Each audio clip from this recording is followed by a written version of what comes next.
Hey, Mel and I are back for freepodcasttools.com, and we are talking step-by-step podcast creation. So now it's time to create an RSS feed, and there are numerous ways to get this accomplished, Mel. So as we talked about before, your media hosts, they're going to offer you an RSS feed.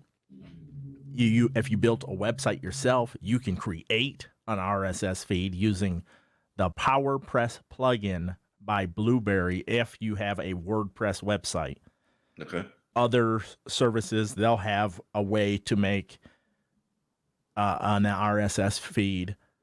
And RSS simply stands for really simple syndication. And, Okay. and RSS makes it really simple. So there's an app, so look for these feeds.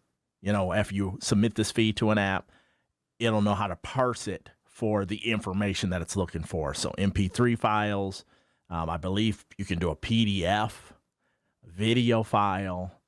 I believe there's other stuff you can do as well, but those are the main ones that you would, you'd probably want to share. So on this, we're just talking audio. On WordPress, it's as simple as getting the PowerPress plugin from Blueberry, and in that, it's going to have settings for just like making a regular blog post. And then underneath it, you drop the MP3 file. There's a little area you put it in, drop it in there, and you simply validate that to make sure it's an authentic file that can be pulled. And then you can fill in description, author, all that stuff. I'll put an image up on the screen, kind of showing people what that looks like in the back end. If it's too intimidating and you just want to use your web host as far as your media web host, then they offer one that is usually quite simplistic, which means you don't get the flexibility of a website, but you have an RSS feed to submit to all the podcast aggregators out there. So no matter how you choose to do it, whether you have your own site, a done-for-you service, or just use your media host, you're going to have to make sure you test your feed on a regular basis.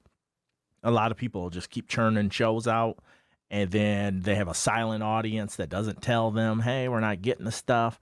So that happens a lot. So what I do is I subscribe to all my own shows.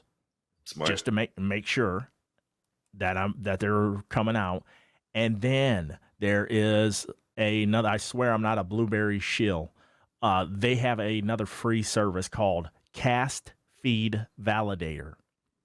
So you just go to castfeedvalidator.com. You input your RSS feed URL. So it's going to look like a website extension. Okay. And then you just drop it in there and you click validate, and it'll show you if you have any errors. Like this failed, that failed, whatever. Otherwise, you could just keep cruising along thinking you're, I've got 3 shows out. And people are like, no, you don't. You actually don't. So you kind of get the gist that whoever you choose to host with or wherever you launch your site, if you launch your site or if you have a done-for-you service, they're kind of going to be the gatekeeper for this RSS feed. So it's something to really think about where you want that to be located. And then, like we said earlier on in other steps, make sure they offer a way to let you out 301 redirect should something change over time and you say, you know what, now I do want to build my own WordPress website. Make sure there's a way for you to get out so you're not stuck and going, oh, I got to start from scratch. Hey, everybody, all 15,000 of you just resubscribe to my podcast. That's going to work. Any questions on the creating an RSS feed, Mel? This is kind of specific to wherever you go. No, I mean, it sounds like you need to have, that's why the steps are in progression. It feels like you need to have the host taken care of first. Yep.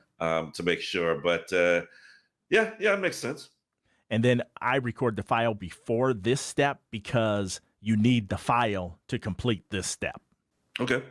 All right. That is going to do it for creating your RSS feed. Mel and I will be back with more from freepodcasttools.com.